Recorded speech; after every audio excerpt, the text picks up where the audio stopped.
मैं, तुम और वो। पति पत्नी का रिश्ता एक समझौता होता है। कोई लाख इस बात को झुठलाए पर यही सच है। सूरज डूबने से पहले जो मरियल सा उजाला फैला होता है, वही हर ओर पसरा हुआ था। खिड़की से सटकर खड़ी हो गई कनक। मन हुआ कि बालकनी में कुर्सी डालकर बैठ जाएं और सड़क पर फैली आपाधापी को महसूस करे। एकांत को भंग करने का इससे अच्छा तरीका और क्या हो सकता है। कनक का मन कभी कभी यूं ही उलझ जाता है। आखिर है क्या इस मन में जो थकता नहीं है। सोचते सोचते थकान महसूस हुई कनक को।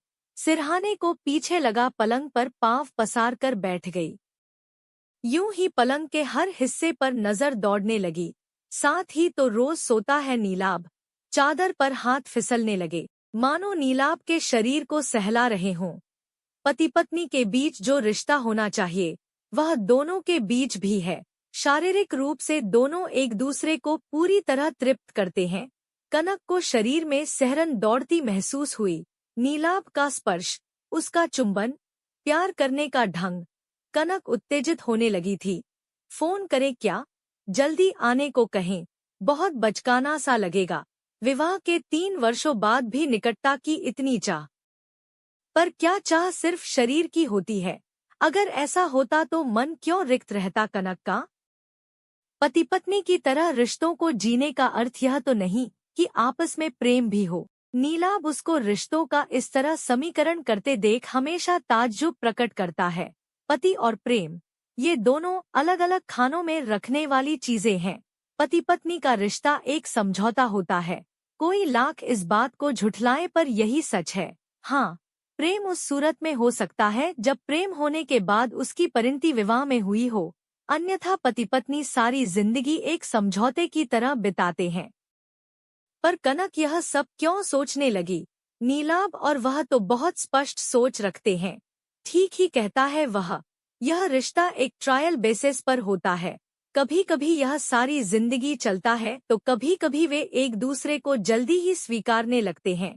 सच तो यह है कनक, आदी हो जाते हैं, जैसे मैं तुम्हारा आदी हो गया हूँ। आदी तो कनक भी हो गई है। 3 साल का वक्त कम नहीं होता। चाहे कितनी भी दूरियां हों, मनमुटाव हो, प्यार या एक दूसरे को सहने की आदत पड़ ही जाती है। आदत शब्द अक्सर कनक को उलझा जाता है।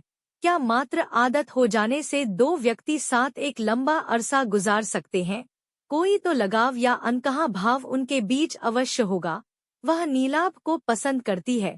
उसके साथ बिताया हर क्षण उसके लिए यादगार बन जाता है। वे इतनी ज्यादा एक दूसरे को प्यार देते हैं कि उनके बीच तकरार की आशंका शायद ही कभी पैदा हुई हो। एक आदर्श पति पत्नी के रूप में समाज उन्हें इज्जत देता है।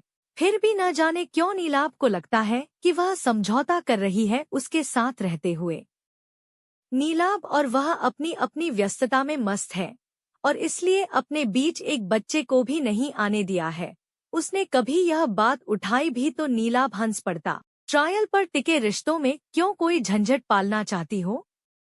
कल को तुम मुझसे ऊब कर अलग होना चाहो तो अकेले जाना आसान होगा, पर बच्चे के बाद एक बंधन हो जाएगा। हद करते हो, न जाने किस तरह की बातें तुम सोचते हो। तुम जानती हो मैं इस तरह की बातें क्यों सोचता हूँ। तीर की तरह चुभी थी वह बात कनक को। तुम कब तक मुझे यूं छलनी करते रहोगे? मेरे मन में कोई छल होता तो क्या तुमसे कुछ छिपाती? भूल क्यों नहीं जाते? मेरे प्यार या समर्पण में कोई कमी तुम्हें नजर आई? नहीं, पर क्या पता कल राजीव तुम्हारे सामने आकर खड़ा हो गया तो क्या तुम अपने आप को संभाल पाओगी? कनक की आंखों में नमी और चेहरे पर दर्द के निशान आ गए थे। नीलाभ, तुम जानते हो कि राजीव अब इस दुनिया में नहीं है। उसकी लाश नहीं मिली। सरकार ने भी उसे मृत मान लिया है। वैसे भी अब उसे छिपने की क्या जरूरत है? युद्ध में बंदी बने सारे भारतीय सैनिकों को पाकिस्तान सरकार ने कब का रिहा कर दिया है। जब तक लाश न मिले तब तक जीवित होने की उम्मीद हो सकती है। हो सकता है वह किसी और वजह से सामने न आ रहा हो। नीलाभ अचानक पूरी बात कहते कहते चुप हो गया था। वह राजीव से प्यार करती थी। यह बात उसने शादी से पहले ही बता दी थी। राजीव का बहुत इंतजार करने के बाद उसके घरवालों ने उसे शादी करने को बाध्य किया था। वह यकीन ही नहीं करना चाहती थी कि राजीव इस दुनिया में नहीं है। यही वजह है कि आपसी लगाव होने के बावजूद नीलाभ अपने रिश्ते को ट्रायल बेसिस पर चलने वाला मानता है। न जाने उसे क्यों लगता है कि अगर राजीव वापस लौट आया तो कनक उसे छोड़कर चली जाएगी। डोरबेल बजी। नीलाभ था। आज ऑफिस नहीं गई। सब ठीक है न? हाँ, बहुत अनमने ढंग से कनक ने जवाब दिया। क्या बात है? कुछ तो नहीं। कहीं बाहर चलें? नीलाभ, मैं माँ बनना चाहती हूँ। अच्छा तो यह बात है, जोर से हंस पड़ा वह। स्टॉप इट नीलाभ, क्यों तुम मेरे धैर्य का परीक्षा लेते रहते हो? अब तुम्हारे सिवाय कोई नहीं है मेरी जिंदगी में, मेरा यकीन करो। मुझे तुम पर पूरा यकीन है। कनक बाहों में भर लिया नीलाभ ने उसे। अच्छा यह सब छोड़ो, कल सुबह एक गेस्ट आ रहा है। सुबह भी वह उदास थी, इसलिए नीलाभ से पूछा तक नहीं कि कौन गेस्ट आ रहा है। नाश्ता तैयार कर ही रही थी कि दरवाजे की घंटी बजी। दरवाजा खोला तो पाँव एकदम लड़भड़ाने लगे। माथे पर पसीने की बूंदें चमक उठीं। अपनी चिरपरिचित मुस्कान लिए सामने राजीव खड़ा था। नीलाभ के शब्द उसके कानों में गूंज रहे थे। हो सकता है वह सामने न आ रहा हो, तो क्या नीलाभ को पता था कि राजीव जिंदा है? आखिर राजीव को सामने लाकर नीलाभ क्या प्रूव करना चाहता है? सवालिया निगाहों से कनक ने उसे देखा। तुम्हें याद होगा कोई 6 महीने पहले जब हम तुम्हारे मायके गए थे तुम्हारे भतीजे के मुंडन में, राजीव उस दिन वहां था। तुम्हारे पापा की बातें मैंने सुन ली थी। वह कह रहे थे, राजीव अब तुम चले जाओ। कनक अपने संसार में खुश है। तुम उसके सामने आ गए तो शायद वह बिखर जाएगी। हो सकता है वह तुम्हारे पास आना चाहे। उसकी खुशी के लिए यहाँ से चले जाओ। तुम उसके लिए मर चुके हो। उसके बाद मैंने राजीव से कांटेक्ट किया और सोचा कि उसे तुम्हारे सामने लाकर खड़ा कर दूं। फिर जो फैसला तुम करोगी वह मुझे मंजूर होगा। या तो ट्रायल जीवन भर का साथ बन जाएगा या खत्म हो जाएगा। राजीव को इस बात के लिए कन्विंस करने में मुझे बहुत वक्त लग गया। नीलाभ की आवाज का कंपन कनक महसूस कर पा रही थी। इतना बड़ा रिस्क केवल नीलाभ ही ले सकता था। अपनी पत्नी को खुशी देने के लिए उसके प्यार को सामने ला खड़ा किया था।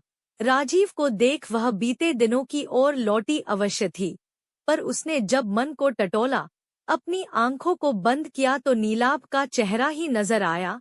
वह चाहने लगी है नीलाभ को। नीलाभ, अपने गेस्ट को नाश्ता नहीं कराओगे? कनक को इससे ज्यादा कुछ कहने की जरूरत नहीं थी। राजीव जा चुका था।